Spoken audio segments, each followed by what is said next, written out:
This is a nothing. Yes, did they play perfect? No, they still win. Yes. What are you doing if the Celtics win the championship? If the Celtics win championship, I might break my sobriety. I might act up. We did it! You got him. All the way. Celtics versus Heat. Celtics in what? 4. Celtics versus Knicks. Celtics in 4. You got Celtics in 4? Hell yeah. Use a vocab word from a couple years ago. It's mind-boggling. That's it, DRG. Let's go. What do you think tonight? You think I'm worried about the Warriors? I ain't worried about the Let's go, baby. 18, baby. Load up the boat. Why would you say that? Because I'm not. No, recently he's putting up games like.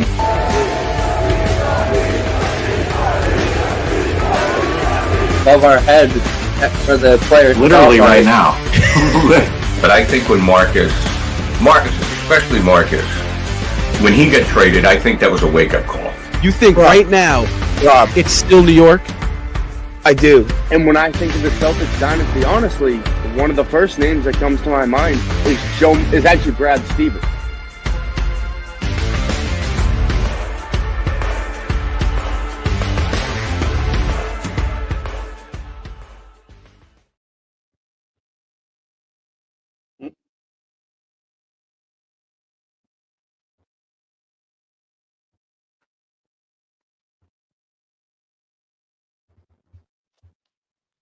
What is up, everybody, and welcome to Celtics Talk Weekly Postgame Live.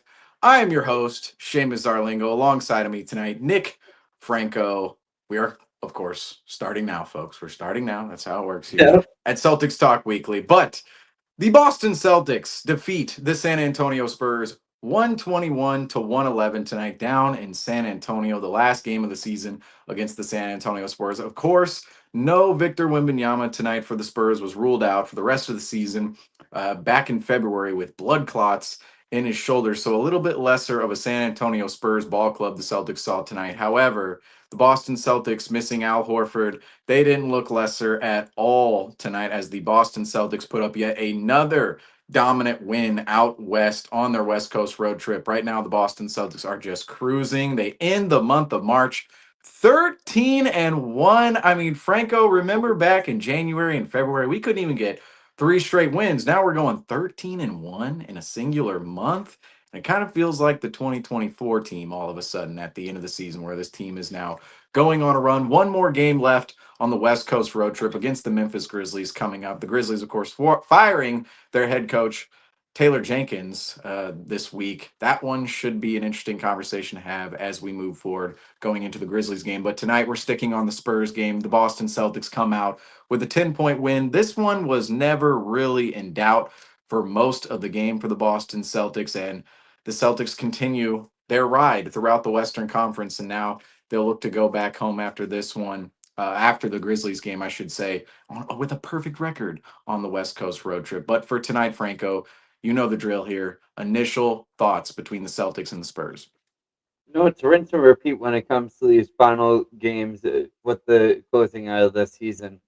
San Antonio Spurs are missing 2 of their key players, DeAndre Fox and Victor Wembanyama. So, and they're also missing Greg Popovich, all due to health concerns. So they're kind of a team that is going to be able to assemble something next year, but this year it's kind of fallen apart for them in the playoff picture. So I think this was just a good win for them to just carry through with the strength of Jason Tatum returning, which is a great sight to see for all Celtics fans, because seeing that injury dropped the hearts of all of us, and we were looking at it, seeing if he would even play a single game for the rest of this regular season, or if the Celtics were going to use this as time to rest him. But he is back one game after his injury and was able to get right back into his style of production, putting up 29 points. And it's very good to see that. And then also Pritchard was out, but you got other contributions from your bench. You got our player spotlight tonight. Luke Cornett with 15 points and 16 rebounds. And you also had Baylor Shireman and Sam Hauser contributing off the bench. And it was a very well-rounded game. You saw the team, when the three-point shot wasn't falling, start to crash into the paint a little bit more. And this team is uh, connecting and clicking on a different level when it comes to playmaking, and the assists that are being made. You can tell that everyone on the court knows where their teammates are at all times when they're passing the ball around, always finding the good opportunities to score, and also are very good at recognizing when a player is shooting at a consistent rate. 100% right now, this team is clicking at another level that we have not seen really since 2024. We haven't seen this out of a club. And when I say 2024, I mean last year's team, not this year's team in 2024. That was a whole different story. But last year's team, the 23-24 Boston Celtics, that team played team basketball every single night, got after it every single night. We saw that wane a little bit in the Boston Celtics at the beginning of this season. However, now the homecoming, the stretch down towards the playoffs, really running downhill towards the playoffs. The Boston Celtics have been able to turn all of that around. They're playing tremendous team basketball. Defensively, they're getting after it well. I thought tonight defensively, there were some good moments. I thought at times there was a little bit of a pushback from the San Antonio Spurs. Spurs play really hard. They still have some talent out there, but that kind of brings me into tonight's lead tracker. As you see, the Boston Celtics, this is just on theme, on brand with what the Celtics have been seeing lately and what we've been seeing here on these lead trackers on postgame. The biggest lead of tonight, 17 for the Boston Celtics, only 2 for the San Antonio Spurs, and that was early in the first quarter. The rest of the game is really that sea of green you see, and it's not a consistent sea of green per se, but it's consistent enough to warrant praise for the Boston Celtics. As you saw, a little hectic there before halftime. The Celtics surmount a above 15-point lead, and then all of a sudden that lead is cut under 10 before the second half. But this is where I've made this point as of late. Look at all the end of the quarters on this lead tracker. Look at all the end of the quarters. First quarter, Celtics, now they stabilize themselves going to the second quarter with the lead. They give up that big lead really midway through the second quarter. And then what happens right before halftime? The Celtics amount yet another run, and they go into halftime up 12. And then in the third quarter, they go ahead and it's a little stable for the beginning portion of the third quarter, but the late portion, the Boston Celtics go on yet another run, and you see it again near the end of the fourth. Again, the stability you see in the lead tracker in that fourth quarter before the Celtics make that one final push to put the game away. And this lead tracker is definitely indicative. I mean, it really is every single night. It's indicative of how the game flows and how it goes along. This game felt like it was about a 10-point lead for most of the night for the Boston Celtics. You'd get up to that, 15, 16 range where you'd think, oh, the Celtics are rolling away, and then the Spurs would go on a little bit of a run, but the Celtics were always able to keep it really within 10 of themselves tonight. And it just goes along with the theme of this team as of late. They've just been able to stabilize themselves, not give up leads, go on runs at the end of the quarters. And that's what the difference is aside from a ton of differences right now I'm seeing within this Boston Celtics club on court, but just that one difference within the maintaining of the leads, the finishing out the quarters well. That's really, to me, what's changed entirely for the Boston Celtics since the beginning of this season. But what has also changed lately is the status of Jason Tatum, as you mentioned tonight, Franco. Jason Tatum the other night, oh my goodness, against the Sacramento Kings, that second night of the back-to-back, right? Again, the first game was against the Portland Trailblazers. The second game was against the Sacramento Kings. That second night of a back-to-back, Jason Tatum lands on Domantas Sabonis's foot, turns his ankle, rolls around on the ground in pain. The entirety of Celtics Nation in that moment, their hearts sunk into their stomach, and then all of a sudden, we're all questioning how is the season going to go about if Jason Tatum isn't healthy. Obviously, we got some great updates after the game. Had both shoes on, was joking in the locker room, never had a boot on, and then when it came to the Phoenix Suns game that he actually missed, that was one of the more impressive games of the entire season for the Celtics. No, Jason Tatum still beat the Suns, who were on a 4-game winning streak by 30. The team basketball, like I was mentioning, just through the roof.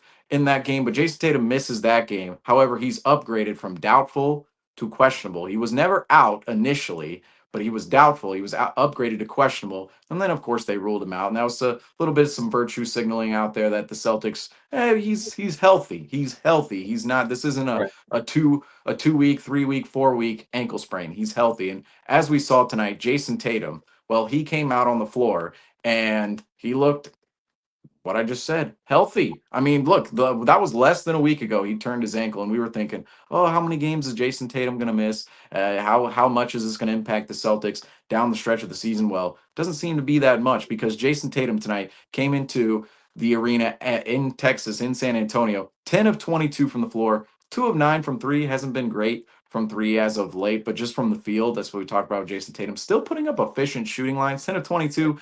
Not terrible, but still not shooting great from three. I mean, imagine one of these nights he's going to shoot great from three. He's going to shoot well from three, and I think a 40 piece, a 40 burger. It's kind of in the I should say it's due for Jason Tatum. But aside from his shooting lines In tonight, the 29. playoff. Yeah, go ahead, Jason Tatum. I mean, game one against the Atlanta Hawks, just speculating who our opponent might be, just saying. But game one against the Atlanta Hawks be quite nice at the TD Garden.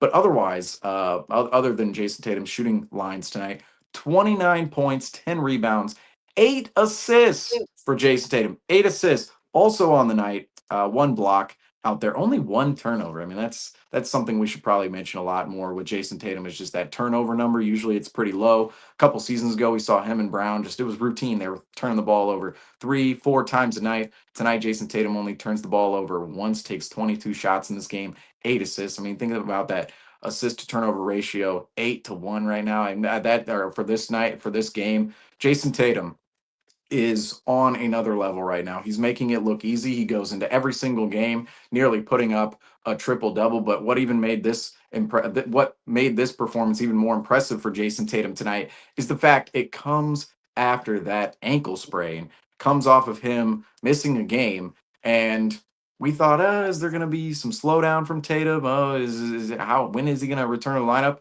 Those questions are out the door. I mean, we literally just saw a near 30-point triple double from Jason Tatum, and which is becoming a norm for him as of late. And he's a huge catalyst. He's not our player spotlight tonight, as you see on the top of the screen, but we still have to talk about Jason Tatum because I thought that was one of the main points of tonight's Celtics game. He comes back into the lineup, and Tatum just scorches the earth once again. He's not hobbling out on the floor. There's no lethargic play out of Jason Tatum. There was a point in the game I actually thought Jason Tatum, I'm going, he's playing his best. I mean, he's been playing his best basketball, but I'm saying there was no cut in that. He's still playing his best basketball. He still looks healthy out there, and that's coming off the ankle sprain. But for you, Franco, what did you see in Jason Tatum's performance and return to the floor tonight?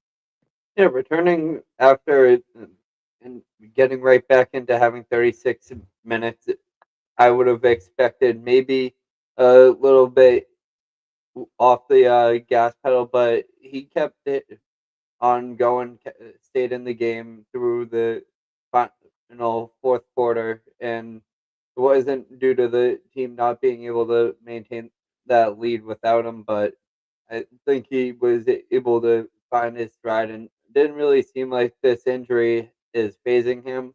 And we were avoiding that during that's something that we were looking out for is if it would limit him being aggressive, would he be a little bit slower going up and down the floor? Would he be taking plays off?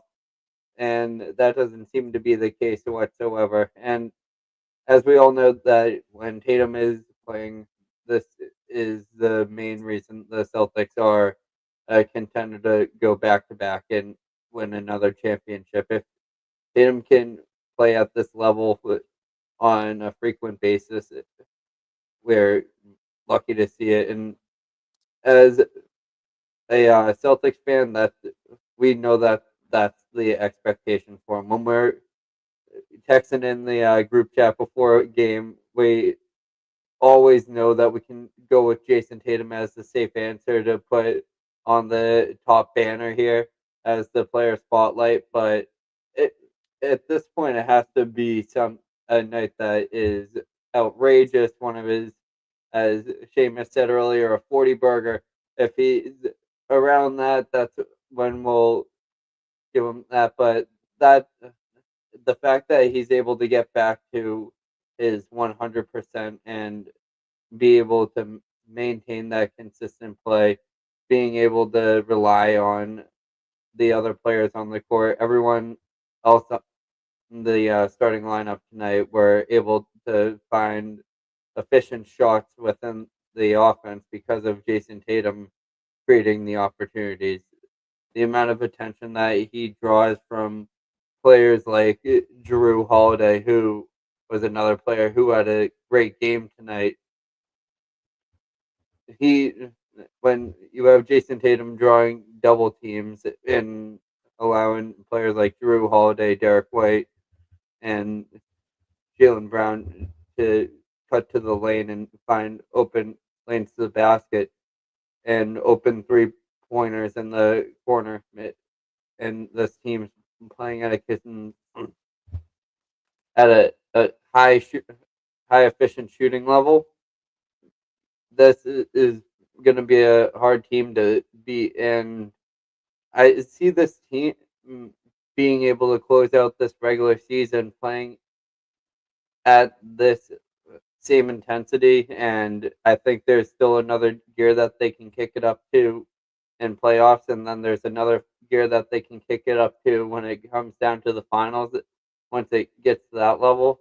And I just really think that if the Cavaliers are going through these games, there's still a chance that if the Celtics are able to close out the rest of this regular season with a undefeated streak, they could possibly be contending for a number 1 seed still.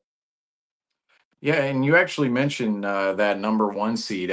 We should just bring this up right now. I was going to bring this up later in the show, but hey, we're really on rhythm with it.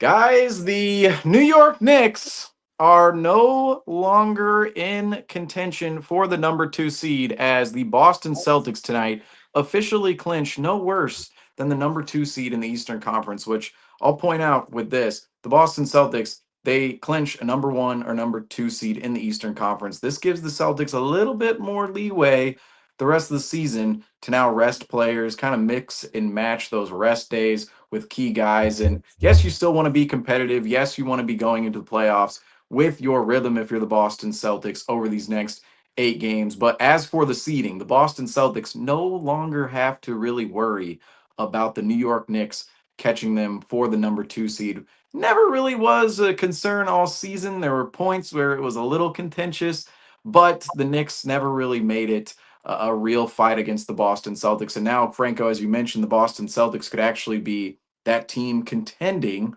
for the East number 1 seed. As now we get into the standings, if we want to just get the official standings as they are right now, the Celtics, they're 4 games back of the Cavaliers for that number 1 seed with 8 games to go. That 4-game margin is going to be pretty tough to make up in 8 games. But as for the Celtics and Knicks, the Celtics, they amount an 8.5 game lead on the New York Knicks after tonight's win. And of course, only 8 games left in the season.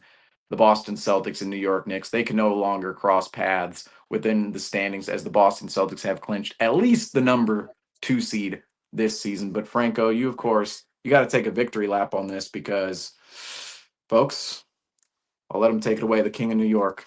Yes. I'm trying to find the clip. I was trying to find the clip to send it to you, but if we could pull it up and just play it on the screen, that would have been perfect. But we're New York fans. They're probably our most active supporters here on Celtics Talk Weekly, other than you, lovely Celtics fans who tune in on a frequent basis. But the New York fans always have something to say, because they have nothing to say about their team. So why not try to bother us? We'll see them maybe in the second round, only if Detroit doesn't handle them in about 6 games. I think New York's gonna be a team that I saw as the contending team coming out of the East before the season started. And it's just just history repeating itself with New York again this season. And they're running themselves to the ground with the Tibbs, with going through injuries, not being able to handle minutes, unlike the Celtics have been able to this season. That's why you've been able to see the Boston Celtics maintain their starting five for a good majority of the season. And it just seems like a lot of these teams are starting to lose the gas, but the New York Knicks are no longer in the rearview mirror. The only thing that's in front of them are the Cavaliers. So the Celtics have absolutely nothing else but to climb for is that number one seed. And looking at the Cavaliers schedule, let me see if I can pull it up as quickly as I can. They are looking at around like 7 to 8 games this season left that are against play-in caliber teams that will give them a good game. So I'm looking at the Clippers, the Knicks. They'll be facing off with the Spurs, Kings, the Bulls, the Cavaliers, or the Pacers, Knicks again, and then Pacers again. So those are all playoff caliber teams. So there's a chance that a few of those games can slip out of the Cavaliers' hands, especially after their shaky performances recently. So there's something to look forward to as Boston Celtics fans through these regular season games, and something to keep an eye on. And this team is just trying to finish off this season at the highest note possible. You can see that there's a few accolades that this team is chasing after this season when it comes to a few records, even though the only record that this team is worried about is the win and loss column. And we've just seen a lot of improvement from this team in every facet, and we're starting to see players like Baylor Sharman start to formulate themselves into rotation players. And through these next games, who knows, probably in the next few games we'll see players like Jordan Walsh getting 10 to 15 minutes of run time just to see what they got and give them the opportunity while it's around, and also to feed into some load management for this team as this regular season comes down to an end. And the only thing now that we can pull out of the Celtics maintaining that second seed is, now as Celtics fans, we have a game to tune in to the week before the playoffs begin, which is the play-in tournament, when the 7 and 8 seed teams, who is it right now? I believe Be Atlanta, and then Orlando, and then we have Chicago, and then Miami, who is just, I mean, so. Miami is they are on a streak that I I thought they could be maybe a little better after the Jimmy Butler trade. Like, hey, maybe Jimmy Butler exits the building. Miami Heat, maybe they get a little better, but they're at the 10 seed right now. You have the Bulls at the 9 seed. Orlando. See, this is where I'm saying I kind of assume Atlanta, right? I assume Atlanta, but it's a one game playoff. So it's, we've Yeah. been watching, obviously these past 2 weeks, we've been watching March Madness, and that's kind of a thing where we go, oh, we think this is going to happen. This, and the total I mean, we could face Orlando in round one, but either one of those, either really the whole play-in tournament right now, just detailing this for the Eastern Conference, the whole play-in tournament is it's just discombobulated playoff teams. If you really look at it, it's like teams who had playoff aspirations this year, but for one reason or another, they're now in the play, and usually because of injury. You had the Miami Heat, the whole Jimmy Butler debacle, but just, yeah, looking at the standings. So yes, you have the Heat at number 10 right now. They're actually tied at 9 with the Chicago Bulls. Then they're both Chicago and Miami. They're both 2.5 back of Atlanta for 8. Actually, Atlanta's 8 right now. Orlando is 7 at the moment, and they're actually tied for 7. So you have 7, 8. They're tied. Orlando, Atlanta, and then you have the Bulls and Heat. They're tied as well. So This could those will shift probably around. be yeah. This could shift around a little bit more, but this is one of those things in the standings where you kind of get used to for a while going, okay, I see Atlanta, Orlando, they're 7-8. You see Chicago, and Miami, they're 9-10. You see I mean, 4 through 6 right now, Pacers, Pistons, Bucks. I mean, they each have tiers. The Eastern Conference has clear tiers. You have clear number 1, clear number 2, clear number 3, and then the 4th seed through the 6th seed. It's like Pacers, Pistons, Bucks. They change every other day, every other week. And then you have 7-8. That's the Hawks and the Magic. They can change every other day. And then you have the Bulls and the Heat. They could change as well. The Heat were in that 7-8 category at one point, but they have just completely fallen off a cliff. So that's how we're looking for the playoffs right now. The Raptors are just, they're what, 4, 6. So the Raptors are 2 games away from being knocked out of the play. And so then we'll have at least our top 10 seeds clinched in the Eastern Conference. The Raptors, Nets, 76ers, Hornets, Wizards. Looking outside the plane, likely never looking inside or looking on the interior. And it's just crazy. The Sixers 1-9 in their last 10 games. And Wow. they are, we'll say, sixth overall pick they're going for this year. We talked about earlier, but I mean, my goodness, when you really look at it, I don't want to get too off topic here with the Sixers, but you just got to pick on them. 13th seed right now. They're not even close. But Franco, you did mention records earlier in your speech, and the Celtics, of course, are going for a couple of records, and we're seeing some of those records now come up at the end of the season. But as we see here, the Boston Celtics tonight, Derek White 1-3 away from tying Isaiah Thomas. And look, 2017 Isaiah Thomas, folks, 2017 Isaiah Thomas was the real deal. King of the fourth quarter, averaged 28.9 points per game. Let's just call it 29 points per game. Was top 5 in MVP voting that year. Yes, 2017 Isaiah Thomas. 2016, 2017 Isaiah Thomas.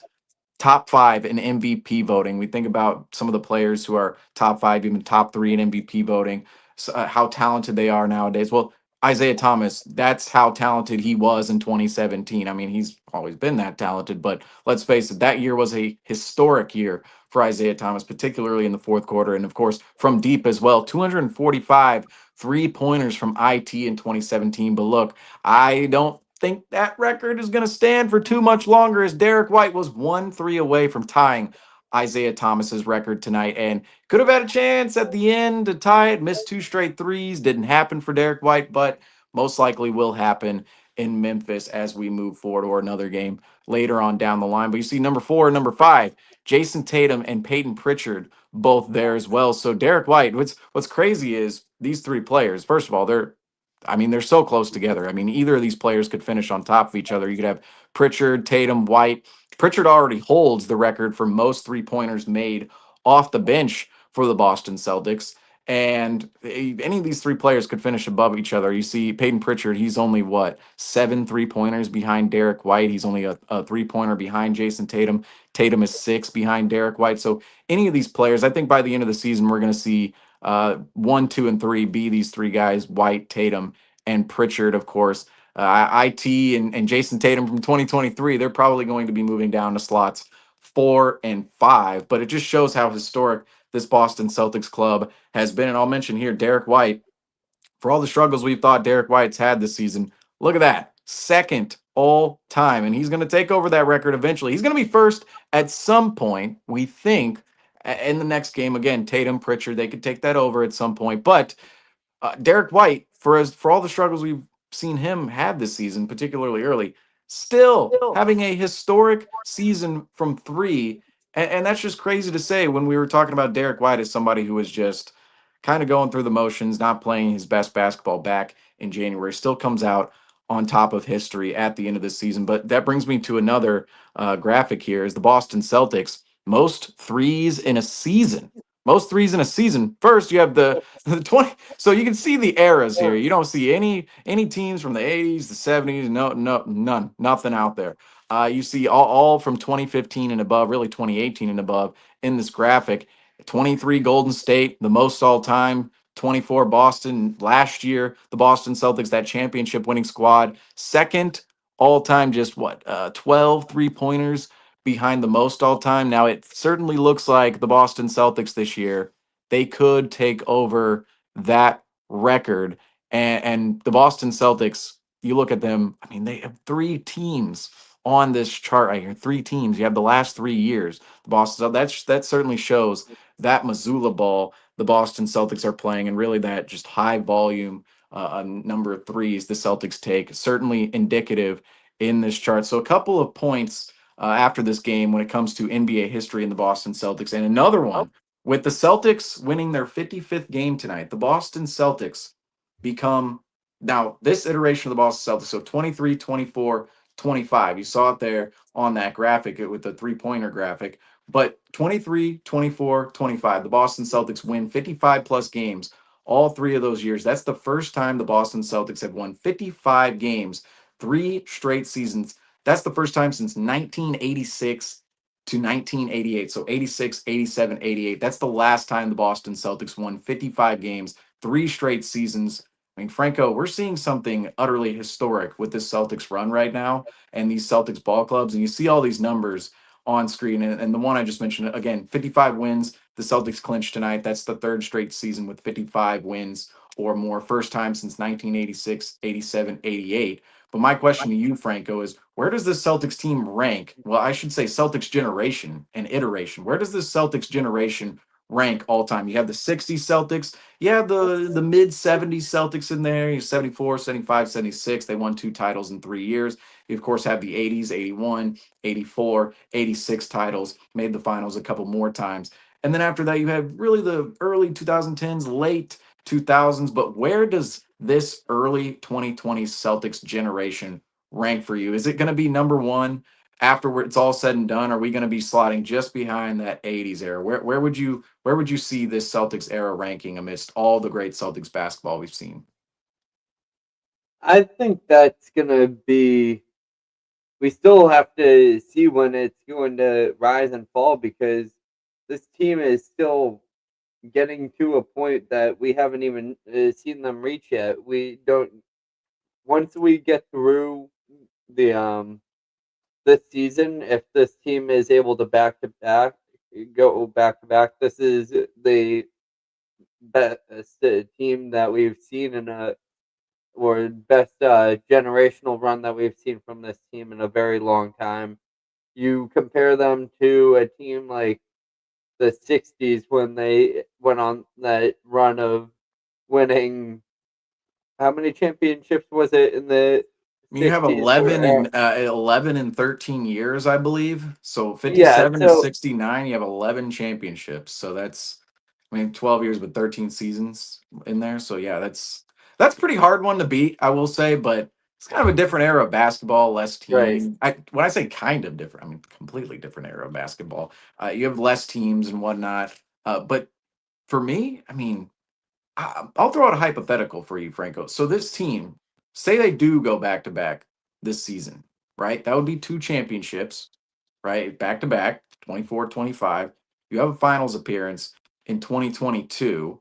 Now you do have some Eastern Conference Finals appearances. I don't know if you would necessarily count that. I mean, you'd count that into the success. I don't know if you'd count that into the whole, dynasty measurement with this Boston Celtics club. For me, I think the gold standard is the 80s. The Right. 80s has to be the gold standard for at least modern basketball because we see that obviously the 60s different era of basketball. 70s it was more of a short run. You had two titles in 3 seasons. Outside of that, the Celtics were up and down in the 1970s. But the 80s, the Celtics were in contention every year in the 1980s, maybe outside of 1989 going into the 90s. So from 1980 to 1988, the Boston Celtics were that's the gold standard. That's modern basketball. That's modern day basketball where you do have, the landscape, a lot of the landscape of the NBA existing today was existing back then. Of course, more teams were added, different basketball. We all know the differences out there, but the 80s is the gold standard because even the Paul Pierce, Kevin Garnett, Ray Allen, Rajon Rondo run, it was pretty short. And, let's admit it, was of 2007 to what, 2013, 2004. Yeah, I mean, that was really the run, and it was really 2012, the last year they were really in contention to go to the finals and do something big. 2013, maybe not so much, first round exits there. But this Boston Celtics club now, I just look at it, I go, where, if they finish now, say next season, right? Say next season, the run just ended, and we we went into next season with back-to-back titles. However, for you, would that slot just under the 80s for you, or would you put that on par with the late 2000s and early 2010 Celtics? I guess the question here is, does it top, say, the Paul Pierce, KG, Ray Allen, and Rajon Rondo run? I don't know if it tops the 80s quite yet, but does it top the run we saw at the beginning of the 2010s and late 2000s? Does this run, if it were to end with back-to-back titles this year, does it already top that run? I would say so, and because of the fact that they were able to grow, I would say this run would. When would we like to say this run started? I would always saying post Kyrie or era. Would we like to call this run?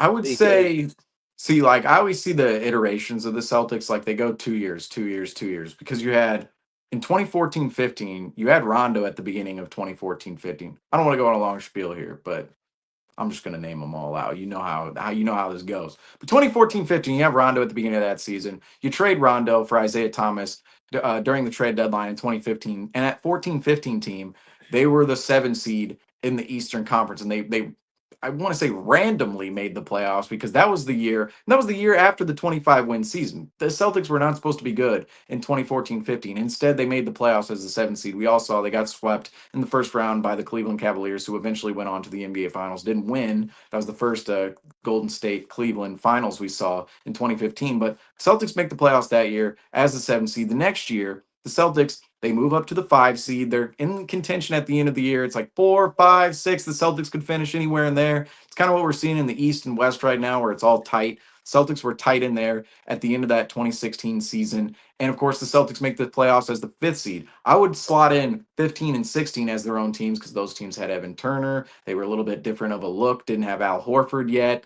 They were kind of just thrown together with some nitty gritty guys, some hard nosed, tough guys who could really get after it on the defensive end of the floor, and offensively they could really string it together. And of course, we had our superstar Isaiah Thomas around the building. Nobody at the time thought Isaiah Thomas was a superstar, but we all saw him grow into that. The next season in 2016-17, that's what I was saying. 2016-17, I would actually maybe group that in with those Celtics, but I will say Al Horford was involved in that team. So you pretty much have 14-15, 16, or 15-16, and 16-17. Those are the first iteration of the Celtics from the I should say the KG after your tanking post KG, Paul Pierce, Ray Allen era. You still have Rajon Rondo on the roster for that 13 season, but post that you have those 3 teams 15, 16, 17. They're all sort of the same. 17 was a little boosted, right? You had the 7th seed, the 5th seed, and then the 1st seed in the 17 team. But Whit Grosbeck, who of course just sold the Boston Celtics to Bill Chisholm. If nobody heard that news, go check out our clip on that. But Whit Grosbeck, remember him doing a podcast a long time ago, and it basically said, well, that team had kind of reached their peak. That 16-17 team kind of reached their peak, and they were looking to swap guys around on the roster. That's when the next iteration came in, 17-18, 18-19. Those are the Kyrie Celtics. I mean, Kyrie, Gordon Hayward, they were the main focus. Hayward was out the first year. The second year, Hayward came back in.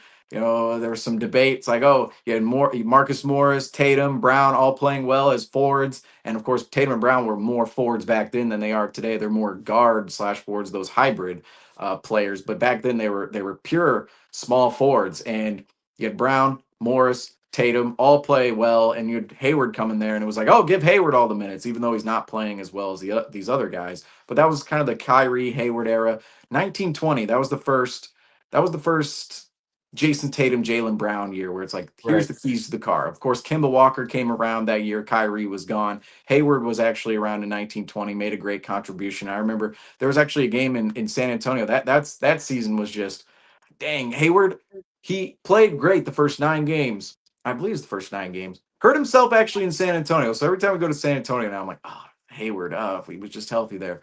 But misses part of the season, comes back. 1920.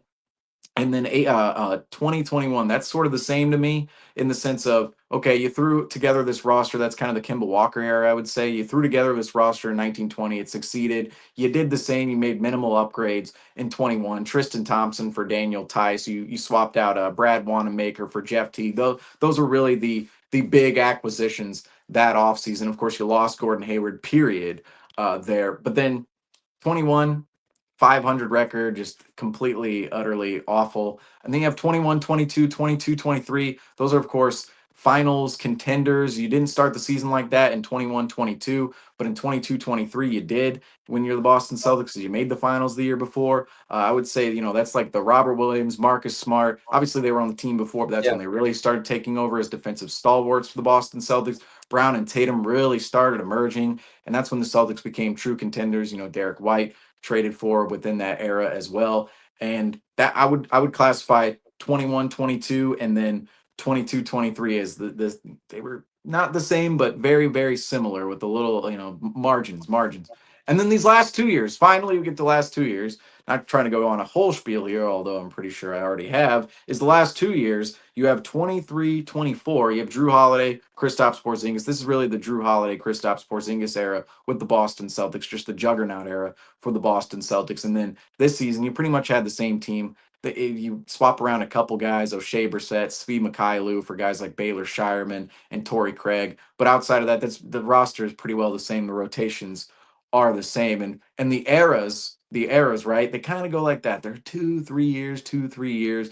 I would say this era, the elongation of this, really the last 2 years for this Boston Celtics era. But if we really want to classify it with Tatum and Brown, it started all the way back in really 2016, 17. That was the first year where it's like, oh, we got the 1 seed. And then, of course, we drafted Tatum. We're still contending after that. Go to the Eastern Conference Finals, take a step back. So Tatum and Brown era started 1920, but the progression towards the Celtics contending started really back in 2016, 17 at the end of that IT run. And it's really hard to really term those eras like that, but at the same when you have Brown and Tatum, that's why to me, that's why it's so cool living through this period of Celtics basketball from the standpoint of, you know, we're seeing the different versions of the Celtics, right? Like when I'm saying the 80s, like I'm like, oh yeah, 80 to 88 basically. And really 79 to 88, right? And from our standpoint, it's like, yeah, they're great in the 80s, blah blah. But I'm sure people who lived through that, right? Maybe we'll ask Dan Shaughnessy, maybe if we get Bob Ryan on. I was about to do a promo for that. Do we want to make that announcement or?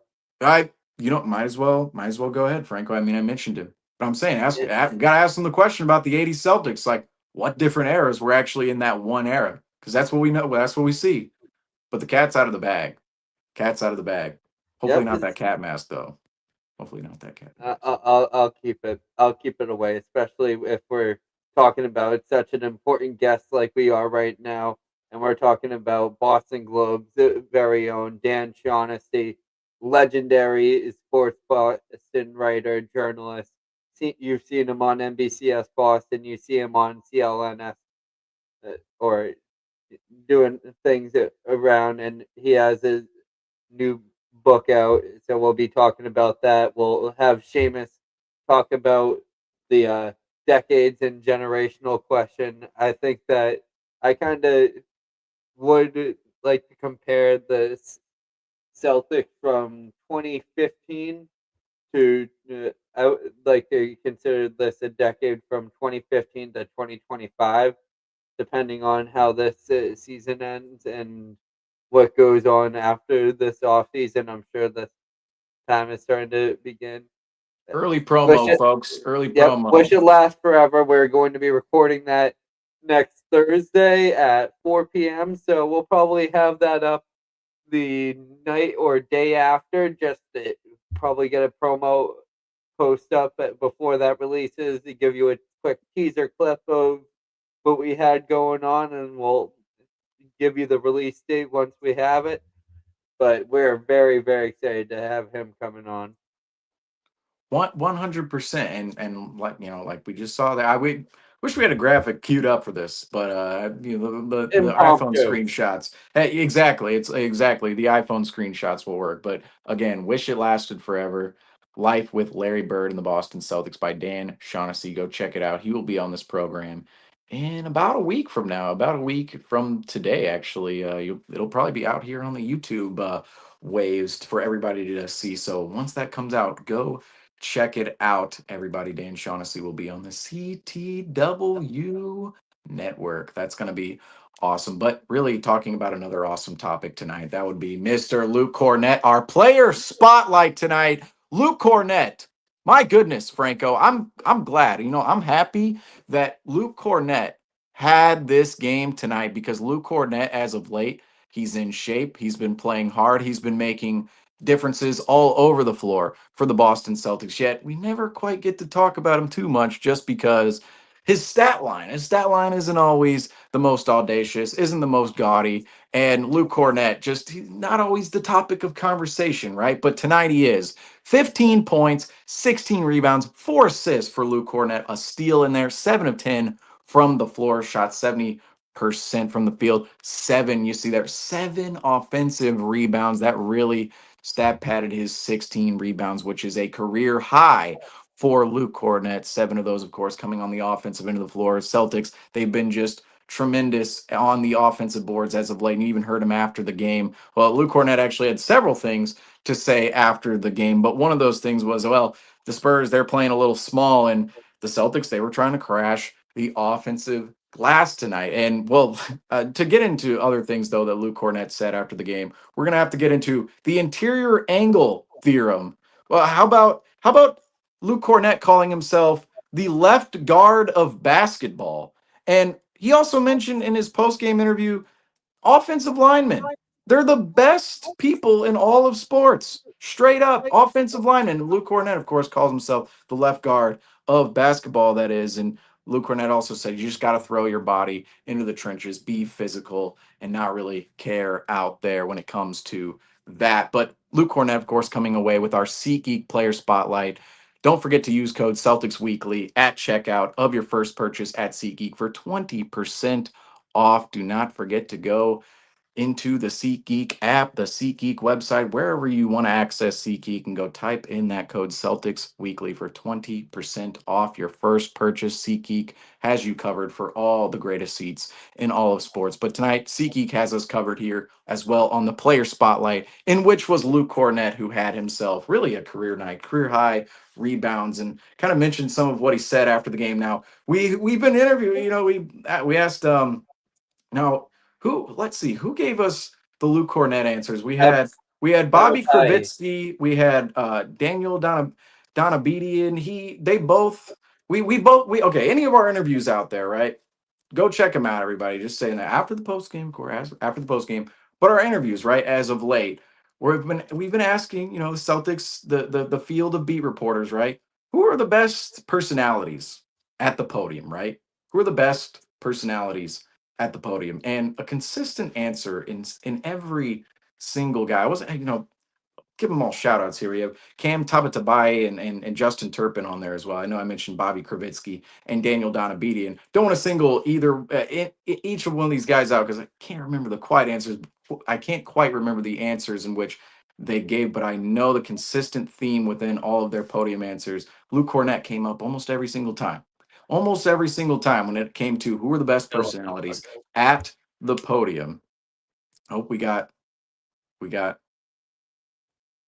something going on back here. I don't know. Well, we'll take this over. We know how to do this. But Luke Cornett, rather. Also, man, look at that. See that Tom Brady jersey back there? Tom Brady, you got the Rondo jersey. I don't know. That can't be an Avery Bradley jersey because Avery Bradley wore the Adidas jerseys. He was never a Nike guy. But I was giving the people a tour of your jerseys, Franco, because we never see that Tom Brady jersey back there. I'm saying, like, you sit in front of those jerseys. See, I gotta turning the wrong way here. See, I always try to present the jersey, but it's like we sometimes say, I was like, you got a nice collection. No, Franco always has us covered for the collection of jerseys back there. But regardless, Luke Cornett tonight, the constant theme surrounding our interviews lately when it comes to who are the best personalities at the podium, whether we were talking to Bobby Kravitsky, whether we were talking to Daniel Donabedian, Cam Tabatabai, or Justin Turpin, any of those guys, that they were all set on Luke Cornett being one of the best personalities at the podium. And we know that that rings true. I mean, he had a post-game interview tonight, and that post-game interview, it was everything. I really wish we had the video the rights to show you guys this video because Luke Cornett, I mean, he is just a class an A-lister entertainer, I would say, when it comes to the NBA. And I know Justin, he kind of made that funny point earlier in the season where it's like, oh, Luke Cornett, he's the guy to really save the NBA ratings. But I don't hate to say it, all right? I don't hate to say it, but I'm saying Justin was right here. Justin was right from the standpoint of, look, you want personalities like Luke Cornett in the NBA barking out there, going after the game, saying he's the left guard of basketball, offensive lineman are the best in sports. Shout out to his high school math teacher and high school coach, the interior angle theorem he was throwing out, throwing his body into trenches. I mean, that Luke Cornett gave one of the most entertaining. He always gives the most entertaining after game speeches, whether he interviews after the game. But in terms of his performance tonight, 15 points, 16 rebounds for Luke Cornett, 7 of 10 from the floor. Franco, for you, Luke Cornett, his performance tonight, what did you like about it the most?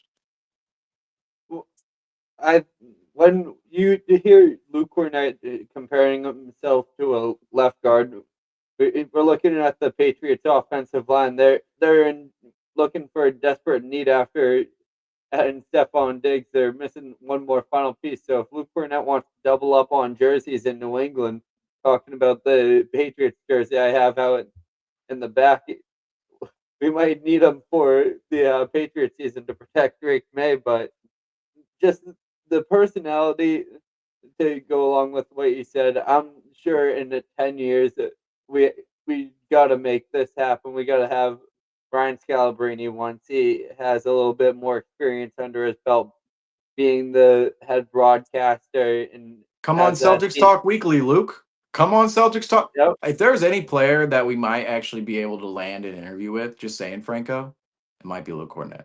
Just saying. Oh, if you want to gain reps, come here, Celtics Talk Weekly. This is the place for reps, folks. This where you get your reps in. Yeah, we'll be getting those interviews in. But yeah, I think Scalabrine and Cornett on a broadcast would be pure entertainment. But that's in the future. But tonight, he was a huge impact on the court tonight. I did think that the Spurs were running incredibly small tonight with Sohan at the center. He's very. They don't have a position for that guy. I mean, come on. Last year he's point guard. Tonight he's center. I mean, what's going on here? I think just say it. And Sohan, you mentioned Sohan. It's like, wait, they don't even know where to play him. Like they should just have him listed as power forward. Like that's the obvious position for him to be listed at, because he's definitely not a 3, and he's definitely too small to be a 5. But he's just one of those players that brings in electric like energy to the court for the team. Absolute hustler, player who's great down low in the paint. I think he's kind of what people wish that Ben Simmons would be right now, because you have a tremendous point on that. I'll say, if 2 players, that's what I was gonna say, because Ben Simmons is kind of that guy too, where it's like, all right, can't shoot, he's a great passer, but it's like, where does he really slot in on the offensive end if there's more ball handlers off ball? It's like, this is where Sohan is, like, not the best ball handler in the world, but he's all right playmaker, but he doesn't shoot, but he's great on defense. It's like, it's literally Ben Simmons, Texas. I mean, that's what it is, except for all the hype, the hoopla, the arrogance, all that nonsense. I mean, you really, other than the build. Get rid of the $40 million contract, the Met Gala stuff, the not playing, the clown BS from Ben Simmons, everything, the Game 7 against Atlanta, really, well, Games 5, 6, and 7 against Atlanta from 2021, that whole series. Forget all that stuff. Sohan, Ben Simmons, kind of the same build. Excellent point there. For real. I'm just saying, NBA players, Kevin Durant hates this stuff. He goes, oh, everybody's unique. Everybody is unique. Don't get me wrong, but there are some players who are mightily similar in the league. Mightily similar.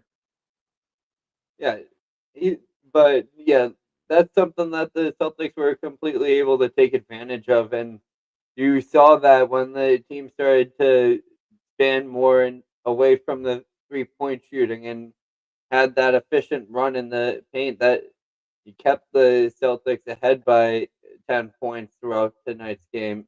Usually, when you see the Celtics start trying to get those 20-point leads by making the 3-pointers, you'll see that's when the Celtics start to lose their momentum, and if the shot isn't falling, and that's where teams start to come back, and we saw that even tonight in the second quarter and heading into the second half, and then the Celtics started feeding into the paint again. But the amount of consistency they can develop there, and also the amount of second chance points that Luke Cornett was able to create during the playoffs, he is going to be an essential piece in leading this team off the bench. Obviously, Horford is probably the guy you want to see out there, but you want to see.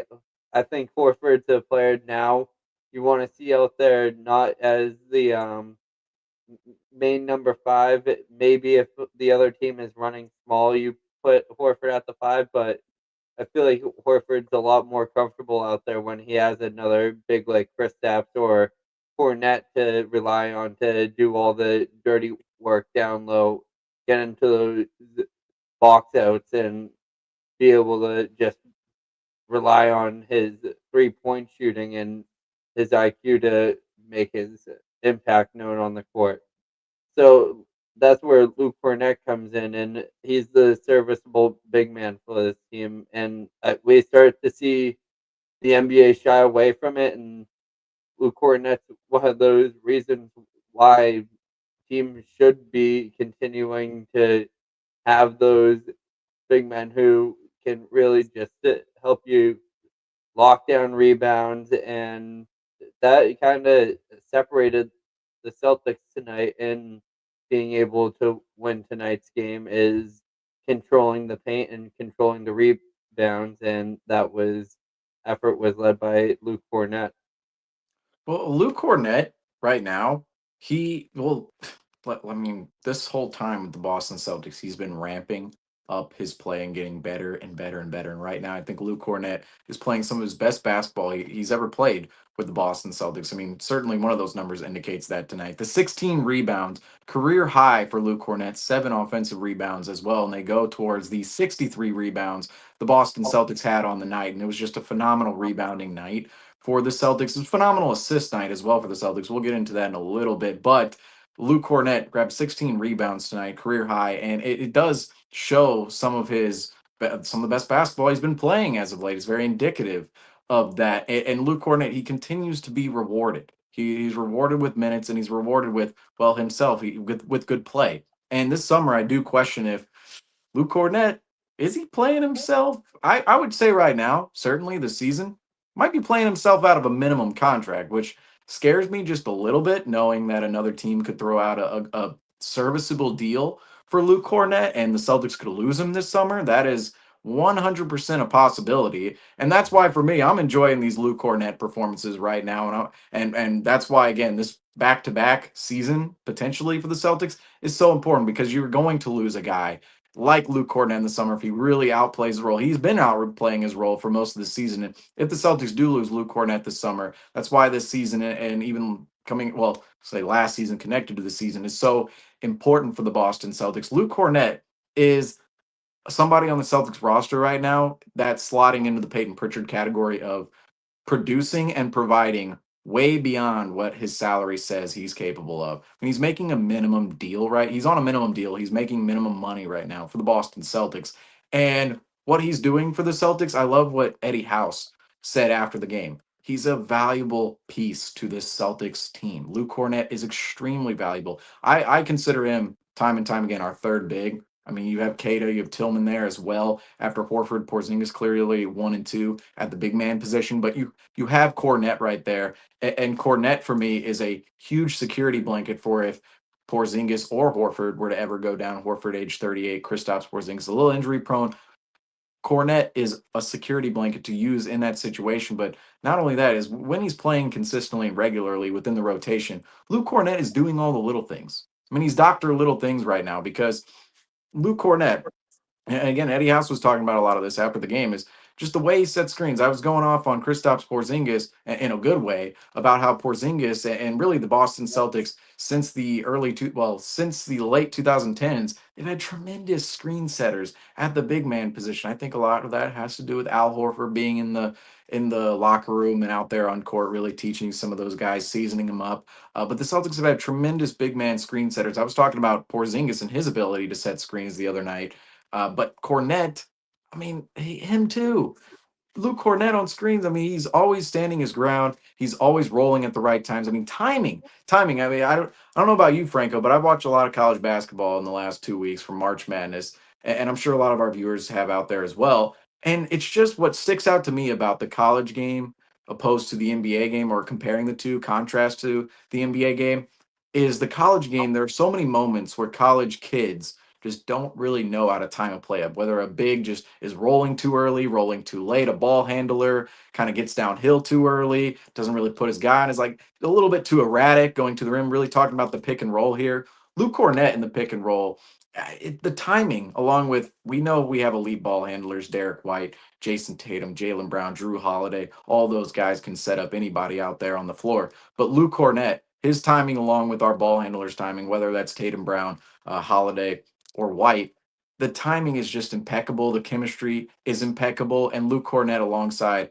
of our guys, the elite guys who are making the max money, right? He just meshes in so well, and the rebounding as well. I mean, rebounding, 16 rebounds tonight, 7 offensive boards. I mean, he already came into tonight as the putback king. Then he comes back into tonight's game and puts up 7 offensive rebounds. That is, and he's been doing this really all season, where he just gets after it on those offensive boards, creates the second chance points for the Boston Celtics, and even creates more opportunities leading to those second chance points for the Boston Celtics. Of course, he's the putback king, Luke Cornette is, but he's just been tremendous in so many little categories this season, such as those offensive rebounds, just rebounds in general, the pick and roll game for Luke Cornette, just being a presence all around the rim. He's somebody who really runs the floor well.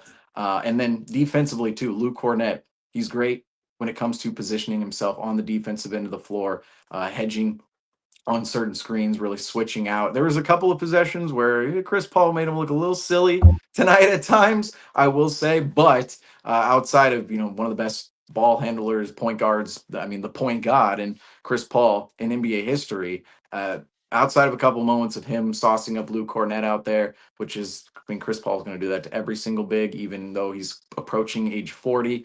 Luke Cornette defensively as well. He's somebody who really uses that length, uses his length, athleticism, and gets the job done on that end of the floor. IQ is so big there too when it comes to just positioning, being in the right spots, the timing as well, what you're supposed to do defensively relative to the game plan in which the Celtics want to roll out on that end of the floor. Luke Cornette just does all of the little things for the Boston Celtics. Literally all of the little things. And this summer, I'm a little concerned that Luke Cornette might kind of is his contract. He's going to be a free agent. I'm not certain what money he could get out there on the market, but I don't know if the Celtics, I don't know if they can welcome him back on a minimum. I think he's kind of outplayed that minimum a little bit, especially near the end of the season. Looks like he's in the best shape of, I mean, really his entire Celtics career. He's built up this point right now, the point we're at.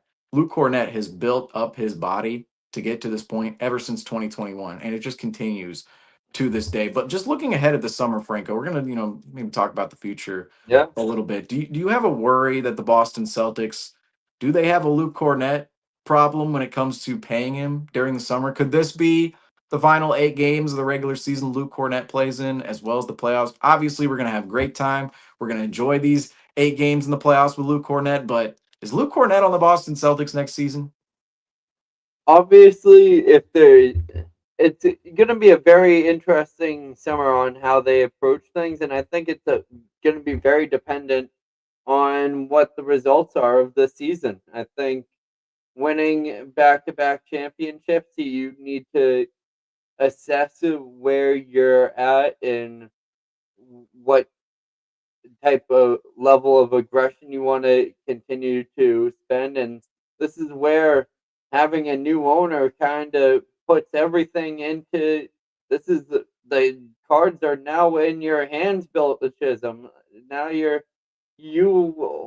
the whole that what's next for this franchise?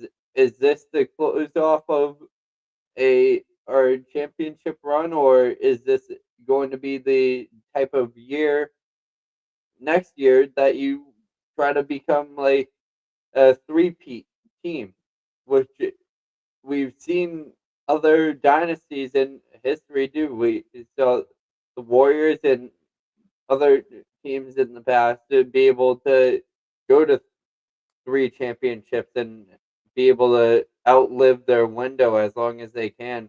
But if you're looking at next year's offseason, you have Al Horford, whose contract is over, and it's going to be interesting to see what happens with him. These might be the final 8 regular season games that we see Al Horford play basketball.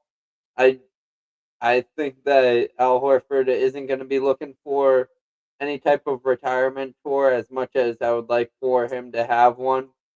Uh, it wouldn't shock me if this was if he just hung up the basketball shoes after the season and called it if there was back to back and was felt satisfied there. And it also wouldn't surprise me if he was like, I still have enough in my tank to keep on playing, and would be nice if he would come back on a hometown discount. And you look at Luke Cornett and Al Horford; those two players are people that I would like to think would take lesser money to stick around here in Boston to be on this team, but the level of production that they're giving the Boston Celtics are going to lead other teams to having interest in and putting $10 million on the table for a player like Luke Cornett,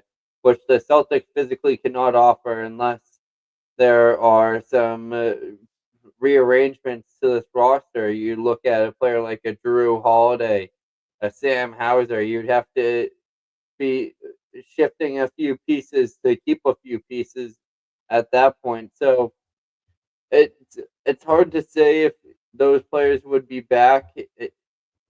Um, it's very, like I said, it's very dependent on if this team is gonna run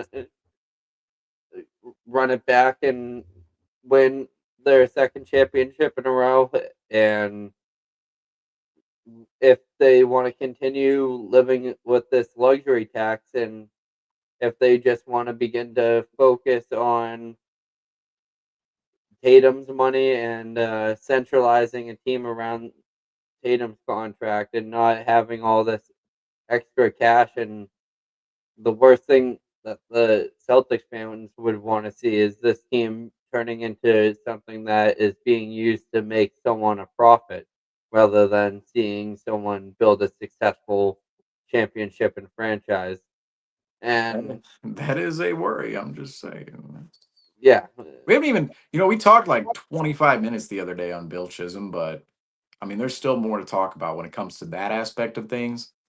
I mean, I don't want to go ahead, Franco. I don't want to go into this all now. I'm just going to point out to people. I'm like, first of all, go check out that video, folks. But I'm going to say this: there's more aspects of that ownership that group that we might have to talk about in the future. Just saying. But go ahead, Franco. but yeah, I think that we're gonna start to see this team ideally next year. You're still looking at a good center of your core still around. You're looking at players like Drew. You still have your starting five and Chris Stapps, Drew, Derek White, and I think they could honestly just play the game of living with the departures as they happen, and as the contract's over, the contract's over. If we could get Al Horford to come back on a Udonis Haslem type of deal that is just extremely cheap, but I just don't see that being the case. It's either retirement or someone gives him his final year and he gets his money. And I think Luke Cornett has made his case as a top 50 center in the NBA right now. So he's probably one of the better backups available going into the NBA free agency market. So I wouldn't be shocked if he got his money. The other final player that is on the market is Torrey Craig. So we know that he's going to be more than likely just a 1 year rental player for this team.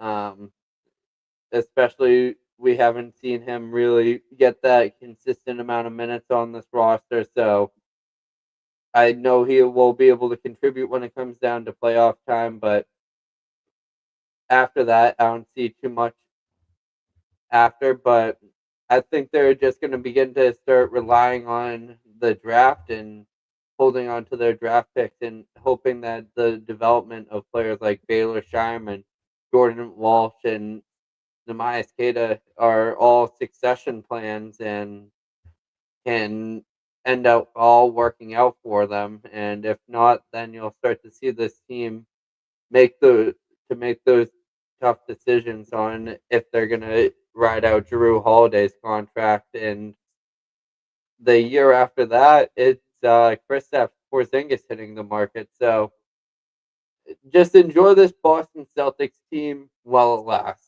This season is probably going to be one of the few times that you're going to be able to see this much talent on a team with the Boston Celtics, and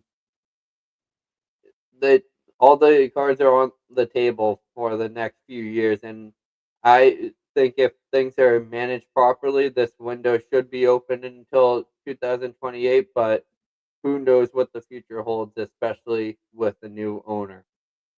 Now, you mentioned Drew Holiday and Kristaps Porzingis in that equation. Obviously, those are going to be two questions in the future of what the Celtics go ahead and do. Now, they're under contract next season. Celtics don't really have to do anything this summer with Drew Holiday or Kristaps Porzingis. And down the line, they could just keep Drew Holiday the rest of the extension. But after next year, they're going to have to figure out, well, what do we do with Kristaps? Do we extend him? Do we do we let him go? Like, what happens with Kristaps? Drew Holiday, he's been a name though this season that has kind of been floated around as, oh, he's making 35 million moving forward. He had that big extension in which he signed in the summer last year in the Celtics. It's like, is this going to be a player that's going to last another 3-4 years with the Boston Celtics? Is he going to be shipped off? There's some regression shown within his game this season, most notably from the corner three. He went from pretty much 60% to 30% from the corner. But Drew Holiday, I mean, talking about just Drew Holiday in general tonight, 21 points, 6 rebounds, 6 assists. Drew Holiday and Kristaps Porzingis. I'll say this: Kristaps Porzingis tonight, 11 points, 8 rebounds, didn't shoot well, 4 of 11 from the floor, 1 of 4 from 3. This is really the first, I wouldn't say poor, but lacking game from Kristaps Porzingis since he came back into the lineup from missing 8 straight games, 9 out of 10 with that illness we talked about a couple of weeks ago. But Kristaps Porzingis, he's been playing well as of late. So has Drew Holiday. Now, a lot of people, and of course, those are two names that people are floating around. You know, if there's going to be some salary cut places, right? Big salary. We're talking about big salary, right? It's like White probably stays. Tatum and Brown, definitely Tatum. Brown, you'd like to say definitely. If there was some craziness with new ownership, you never know with that. But those 3 guys, people feel comfortable with: White, Tatum, and Brown. But when it comes to Porzingis and Holiday, they kind of talk about those salaries being shipped off. However, they're starting to really come around and play well as of late. Kristaps Porzingis, he started that trend back in late February, really just got it going after getting healthy for the full season. And then Drew Holiday, just as of late, I mean, this season has not been the greatest for Drew Holiday, not by too many metrics. Yet late in the season, he's actually starting to play well. Now, a lot of people have said that Kristaps Porzingis is actually the X factor when it comes to the Boston Celtics and their playoff run. A lot of people assume, well, if Kristaps is healthy, the Celtics will be able to make their run. And if Kristaps isn't healthy, well, that's just it for the Boston Celtics. If Kristaps Porzingis doesn't play in a series against the Cleveland Cavaliers, that's it for the Boston Celtics. Now, for me personally, I kind of differ on this view, and I'm wondering what you have to say to this, Franco. I view Drew Holiday as the bigger piece on the Boston Celtics when it comes to the Celtics making their playoff run, opposed to Kristaps Porzingis. And I'll explain more in a second. But would you have that same opinion, or do you think Kristaps Porzingis is actually the X factor, along with a lot of Celtics Nation? I can see both cases. I think Drew Holiday is one of the least or the more underappreciated players for the Boston Celtics. Obviously, Derek White gets his love and is all deserved for Derek White. You look at Kristaps Porzingis, he gets the respect. Obviously, the only question mark next to him is his availability and his durability when it comes down to coming down during the playoff run. But Drew Holiday is this team's Swiss Army knife. You look at 3-level scoring and where that begins, it sort of is almost if you know the Celtics are doing well shooting and scoring, you look at Drew Holiday's shooting efficiency, and that will tell you a lot about how the team did as a whole. He's a very well-rounded player on the defensive end, solves so many problems for the Celtics when they're facing a undersized team. He can match up against players like Jeremy Sohan down low, be able to take those matchups, and can guard 1 through 5, and is a necessary piece. And I think over time, obviously, the athleticism is going to wear away, but he still has the skill and playmaking ability, the IQ to be a contributing factor for this team, I would say, until his contract expires. And people also will look at the player behind him. I almost got crucified on this show earlier in the first half of the season, saying that at some point that this would be a conversation if when the contracts and the new CBA get involved, people are gonna look at Drew Holiday and be like, how essential is he for this team? And my answer is very essential. I think this team, especially during playoff time, can really rely on him to make a lot of plays for this team, give you that consistent 14 points. That's usually the marker for him. If he's scoring above 14 points, the team is going to be doing extremely efficient. And just all the other factors, the leadership and chemistry, you also see when he's on the court. You see this team really connecting, being on, hitting on all cylinders. You see the corners opening up for 3-pointers. He doesn't really need to facilitate with the basketball anymore, but you see that when Jason Tatum is calling plays, he kind of helps orchestrate those when things are getting lined up. And during playoffs, see Kristaps Porzingis being more of an opposing threat to other teams when it comes down to it when you're scouting the Boston Celtics. And when it comes to Drew Holiday, I think he's one of the more consistent just factors that you can look at the Celtics and know that you're going to receive on a nightly basis. And when it comes down to scouting for him, there's not really much you can do other than limit him. But if you neglect him and forget to count him in, you're going to regret it. And like I said, I think Kristaps Porzingis it has a much higher potential to be a superstar caliber player for the Celtics.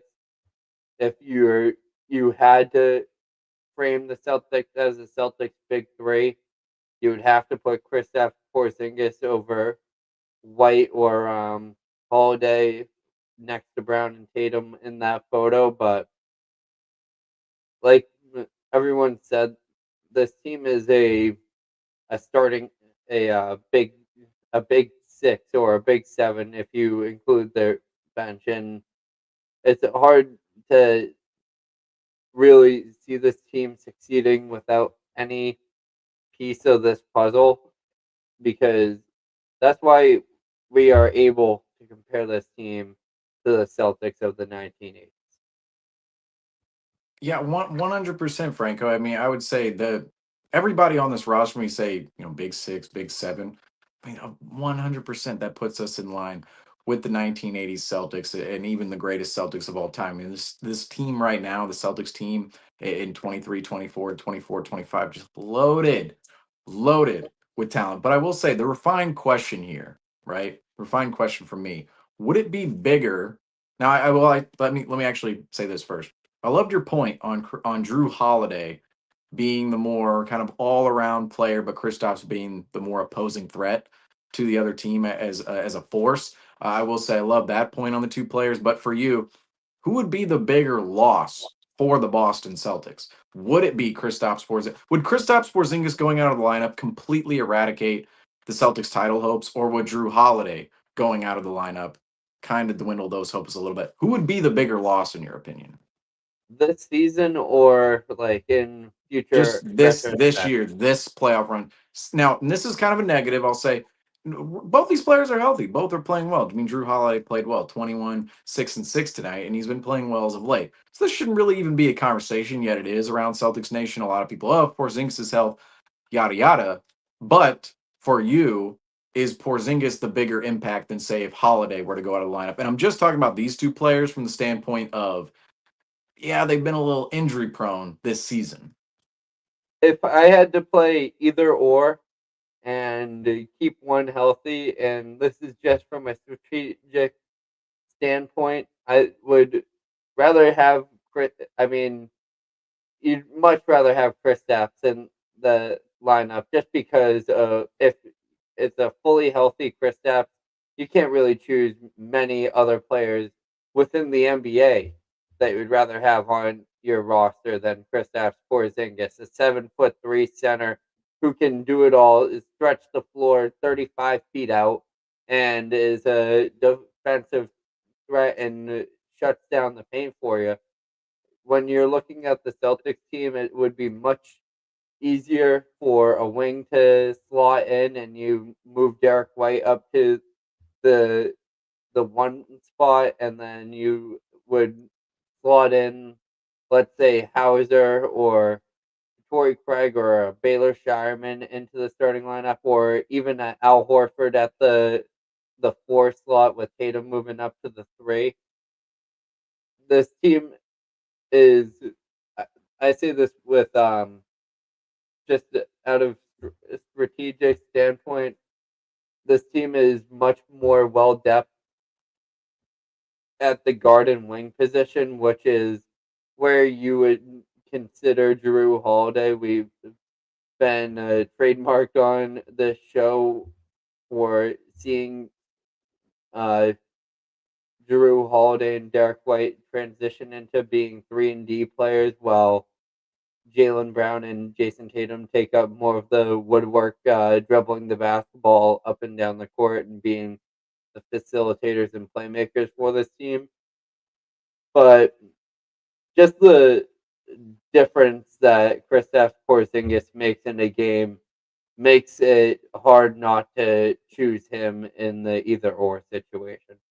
Yeah, for me, see, this is where folks get out the fire extinguishers, because I feel like I have a little bit of a hot take on this one. A lot of people, obviously including yourself, Franco, Kristaps Porzingis is a little more important than Drew Holiday. A lot of people have been focusing I, in on I wouldn't Kristaps. say important. I think Okay, it would be the bigger loss if it were to be.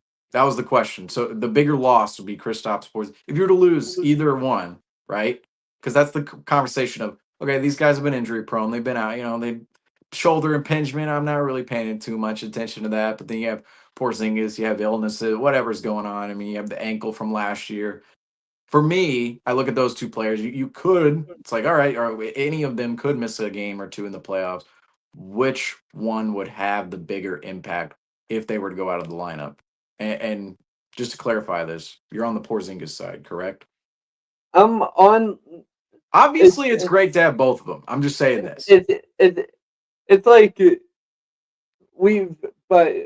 but I also can argue with myself and say that we've seen what this team looks like without Kristaps Porzingis for more of a majority of this season. So they are much more acclimated to have Kristaps Porzingis out of the lineup rather than having Jrue Holiday out of the lineup. And that is for me where the flaws in everyone's conversation when it comes to the Celtics and the Eastern Conference comes into play. Because last year we saw an entire playoff run without Kristaps Porzingis.